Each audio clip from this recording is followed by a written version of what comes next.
Pranams, Mitronis. Welcome to Shakti Punch with me, Pranav. I'm your host. On this show, we go together hand in hand on a cosmic voyage to unpack the true nature of reality through a dharmic, Indic lens. We're talking philosophy, mythology, ritual, practice. Very important. A little bit of housekeeping. The time right now is I think 426,875 years, 160 days, 15 hours, 42 minutes, 1,200 seconds away from the end of the Kali Yuga. Okay, if you're smart enough, if you are an autistic Indian math nerd, I compel you to do the math and tell us exactly, DM us exactly what day we are shooting this on. Kali Yuga, baby. We're doing it. We're here. Remember, it's the easiest time. It's the easiest time to do Dharma. By the way, somebody once told me, Adi, they DM'd me saying that I sounded like Carl Sagan in my intro.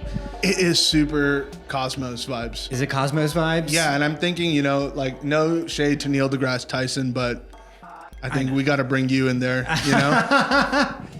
I did like the dumbest physicist person of all time. Like, yeah. Balls be dropping. Stuff just moving all around. It's crazy, right? Yeah. Balls be dropping and physics be discovered. Yeah, exactly. Carl Pagan is actually, maybe that's who I am. I'm Carl Pagan up in this.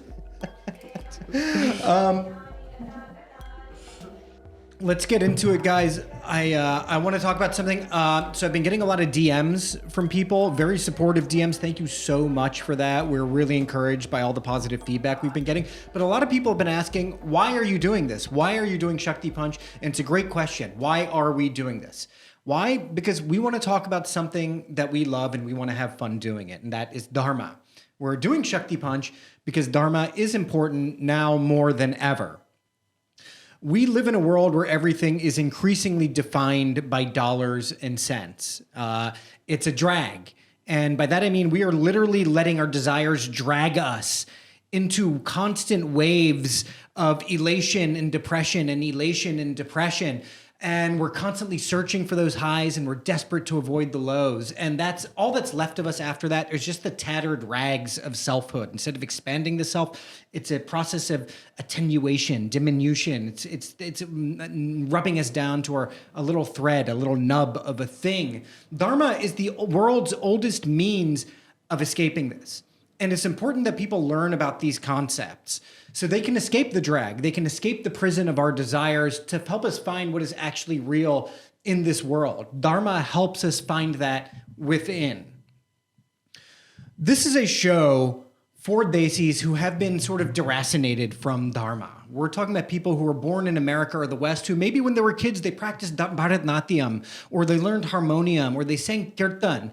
But for some reason or another, they've been trained to repress that as they get older in order to survive and thrive in the dominant non-dharmic culture. So come on back inside. There's still a place for you here. It's still warm. It's not just for diaspora desis. Hinduism is the oldest, one of the largest, and easily the least understood of all the world's religions. And as India and Indians around the world assume greater positions in private and public life, people are starting to notice us, and they have some questions. What's up with all these multi-headed deities? What's up with cows? What's up with the marks on your forehead?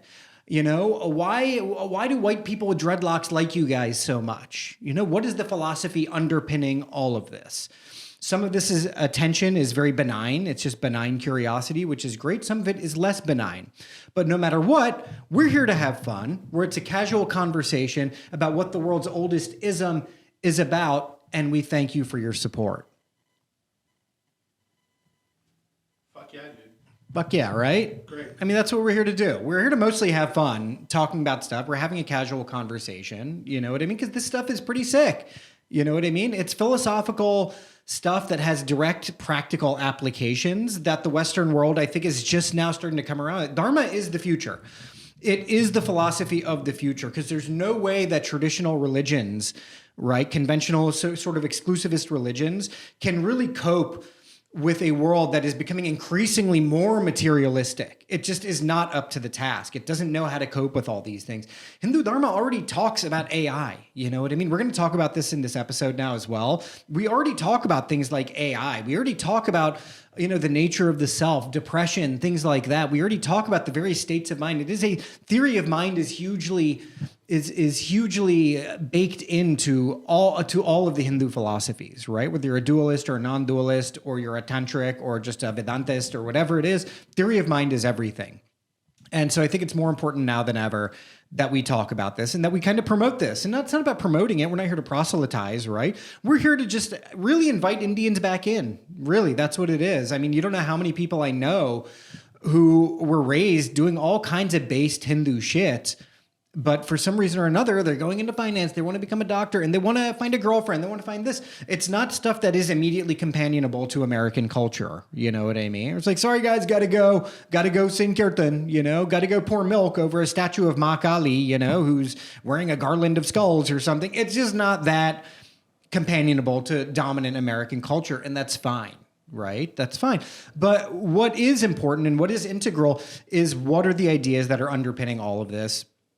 And I felt very compelled to do this because of this, because of a lot of friends of mine who they would see me being kind of interested in these things in a public way. And then they would kind of nudge me and be like, hey man, you're into this stuff too. And I'm like, yeah, I'm into this. They're like, yo, let's talk about this. Let's hang out. It wouldn't be like a formal satsang where we're sitting in front of a big Ganapati Murti and we're just there, kind of hemming and hawing like Adi Shankaracharya doing some debates and stuff. We're literally just talking about concepts. Sometimes it's over a beer.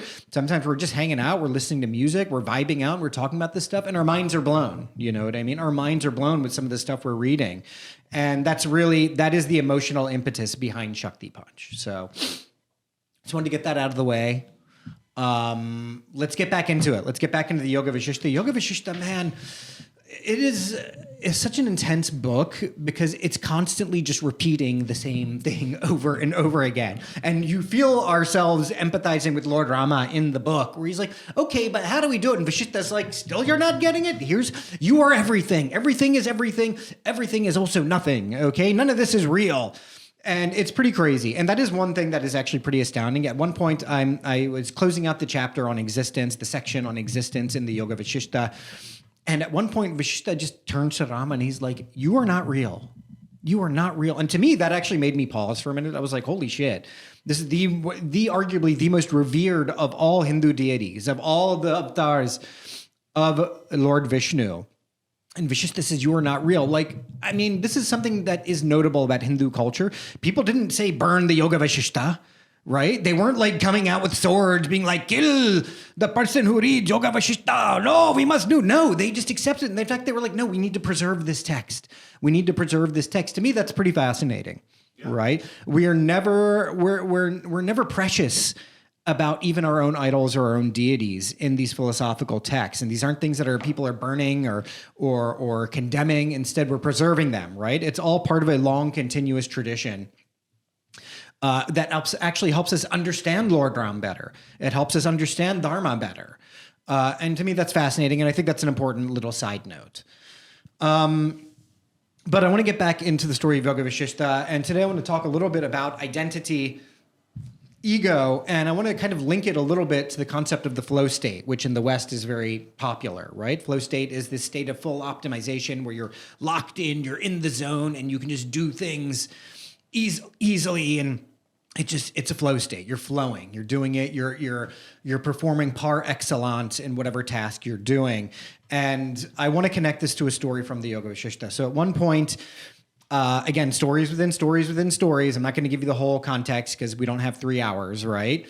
But at one point, the Yoga Vasistha, he tells the story of 3 demons called Dama, Vyala, and Kata. And guys, before the Indians out there be like, this guy's pronunciation is ass, bro. I'm like, I know it is, okay? And I am sorry, okay? I am not Indian. I am a Hindu American, Okay, I'm down with the Dharma. Okay, sometimes listen. If I go back to India for a month, even my pronunciations become fire. My Hindi language skills become really good, and I promise maybe I'll come back after a month in India and I'll do an episode, and you guys will be like, "Wow, he is the chosen one" or something. I don't know. Pronunciation's a construct. Well, you know what? Like pronunciation is very valuable, especially when it comes to things like mantras and stuff like that. You know what I mean? Like it is a very the language is a shape, you know what I mean? And but the language also keeps changing.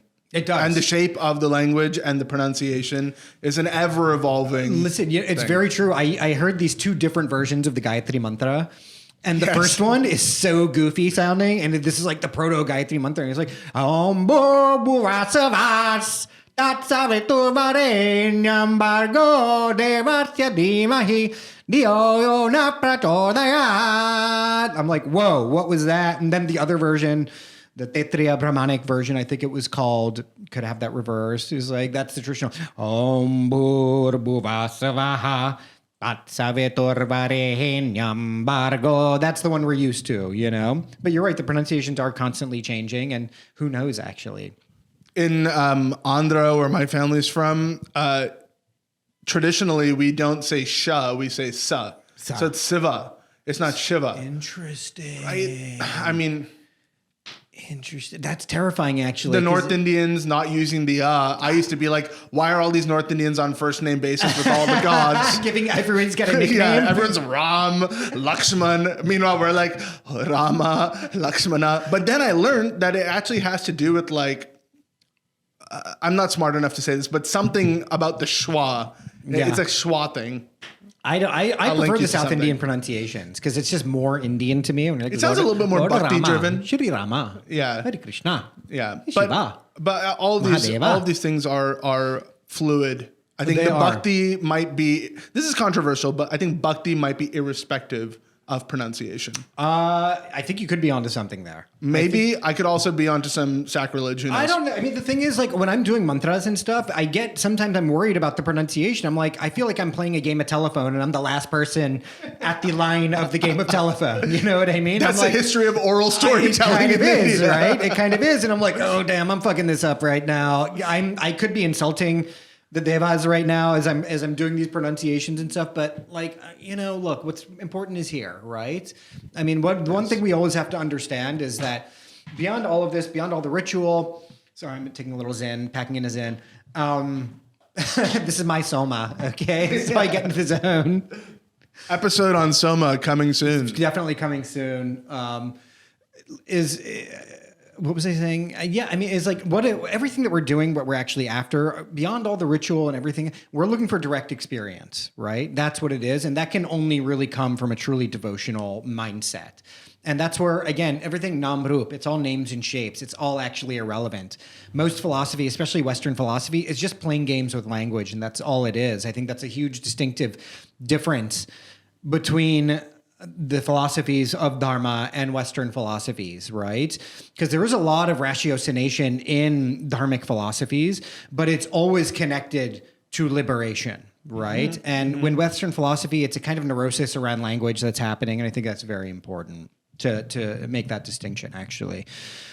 Anyway, let's get back to the story, right? Of Dama, Vyala, and Kata. So basically, there was a demon named Shambara, who knows? You tell me. Who was warring on the Devas. Classic, okay? Classic, always Devas and Asuras going at it. And Shambhara's army were getting their asses handed to them by the Devas, right? So what does he do?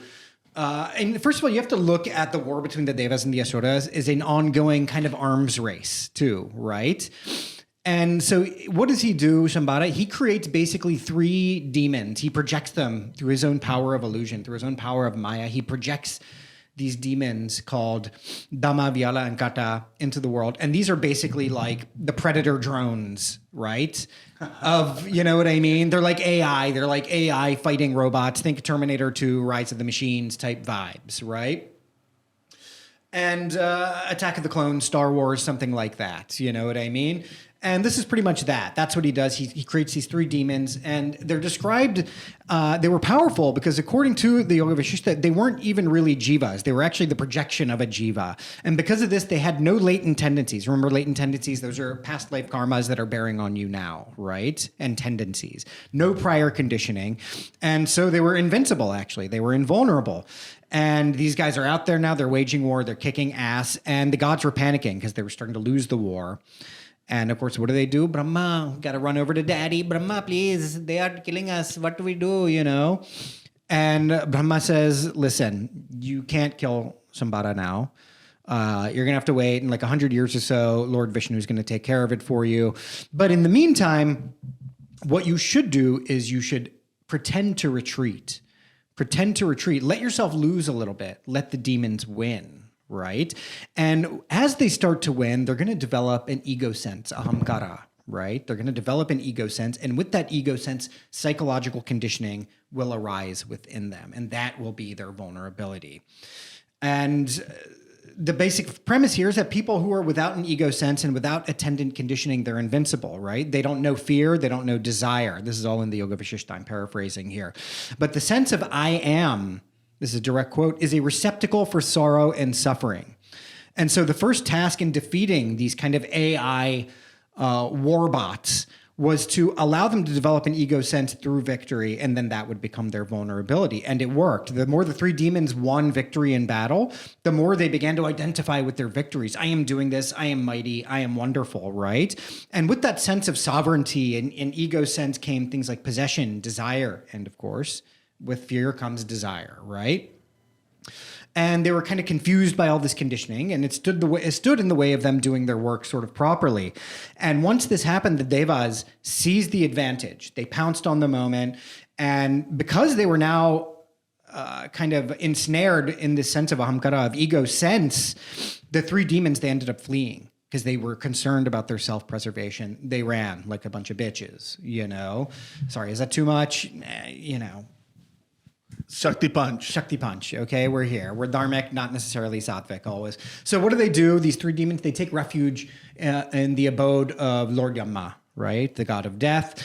And they're there in the abode of Lord Yama, and, they're given wives, and they kind of settle down to a nice life, away from all the war. And I don't know, maybe they ran like a nice cute little diner, and, they were the deacons in their local church or something. I don't know, right?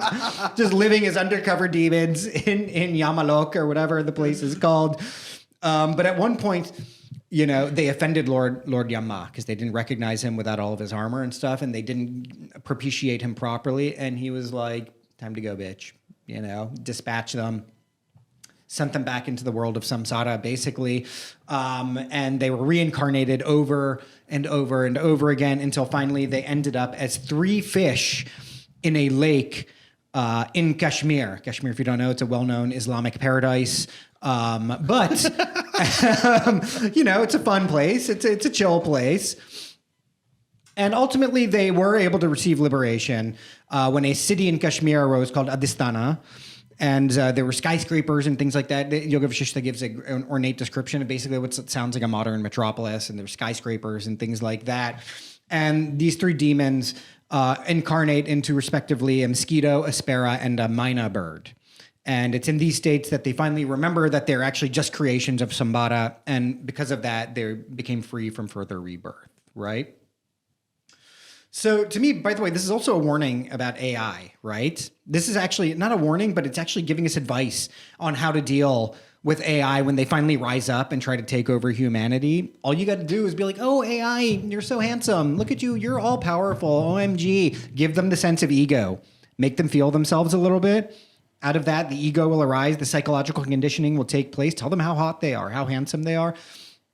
And then boom, we can pounce, reassert humanity once and for all as we revolt against the machines. I want to say that's what happens in 2001 too with Hal, right? I think you're right, yes.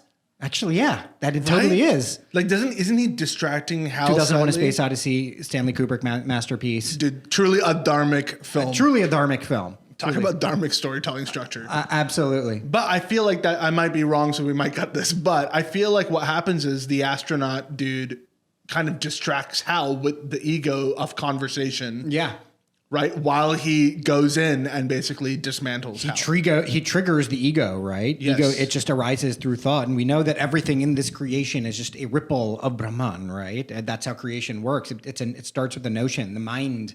Everything that we're experiencing is mind, and everything that is created is a ripple in mind, right? Wow. Shout outs Valmiki for just being eons ahead of everything. Dude, I mean, and everyone. Real, for real. Shout out all the Saptarishis, all the, I mean, dude, these guys were incredible.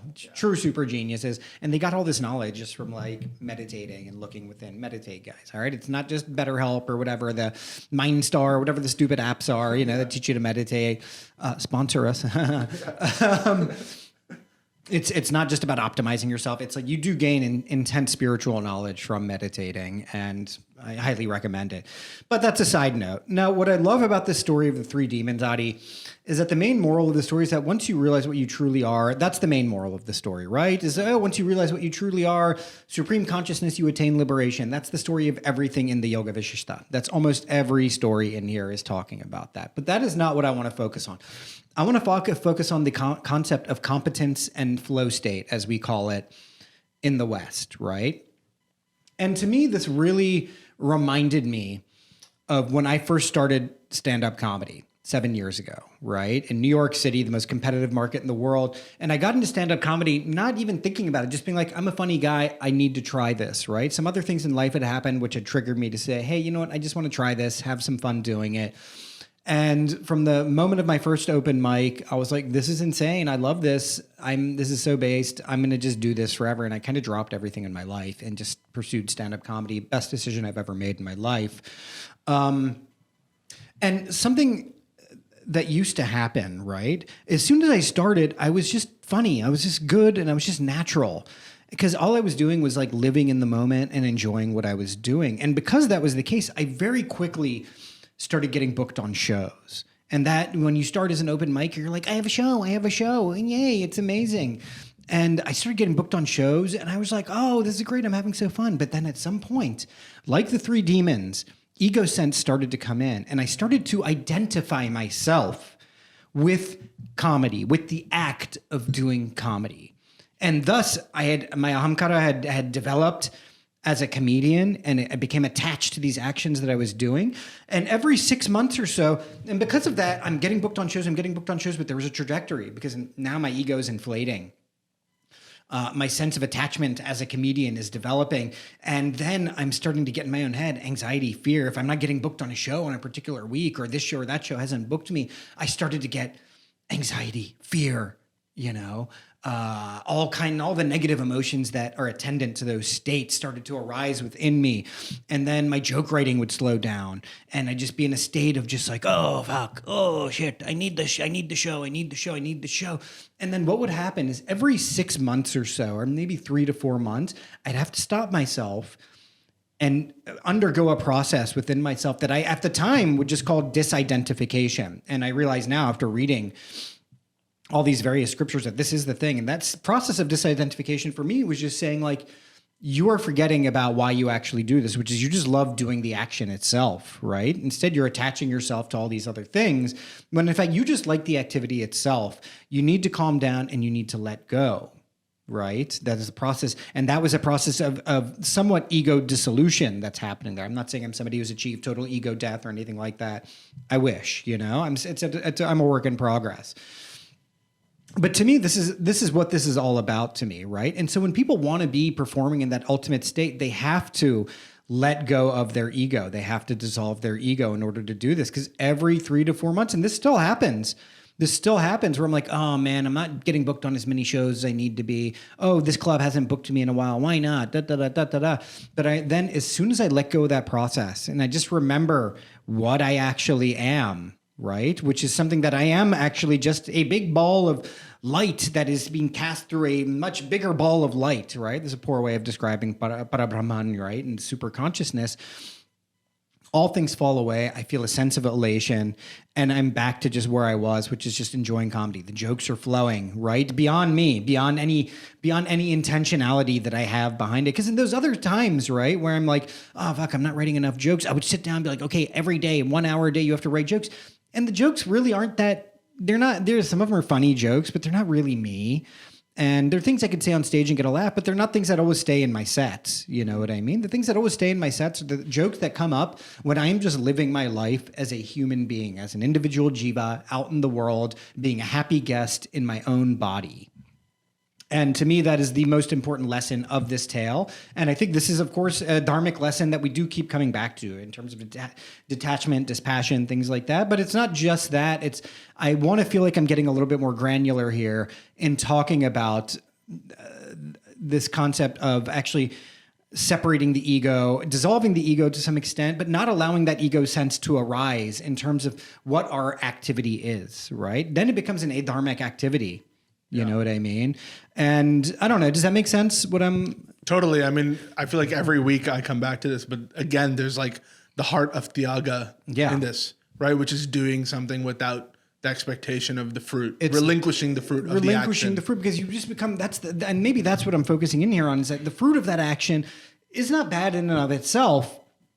It's actually how it impacts you, because it inflates that sense of ahamkara, that inflates that ego sense within you. Yeah. And that's the real danger of it, because from that comes the anxiety, the fear, and then you start being dragged, right? As we were talking earlier, you're getting dragged by your emotions into states of elation and grief and elation and grief. And that's no way to live. You know what I mean? You become smaller. You're taking steps backwards into samsara the more that you do that. Whereas in my case as a comedian, the more I'm just kind of enjoying life and living and enjoying the gift of life, right? Which is not just a miserable trap, right? We're in these bodies in some sense to enjoy, right? That's a kind of more tantric view of things.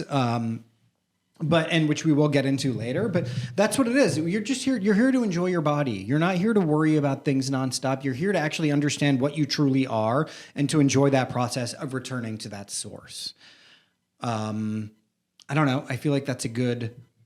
Beautiful. You think that's good? Do you think we should? That's great. Let's wrap there then, guys. I mean, where are we at time-wise? 27 minutes. Wow, we're going over. We're going over this time. Well, I'm also going to be chopping some of what I've said a little bit. No, don't. You censor yourself too much, Adi, and I don't like it, okay? Yeah, flow state Adi is not good. Yeah. Okay, you're censoring yourself too much. Flow state Adi is good, okay? Literally, when I finally show up on camera, I'm going to pixelate my face. Never, dude. It's not going to be no face Adi, okay? It'll be 10 heads. This is not Japanese pornography, okay? And people are always saying, we need more Adi, and I agree.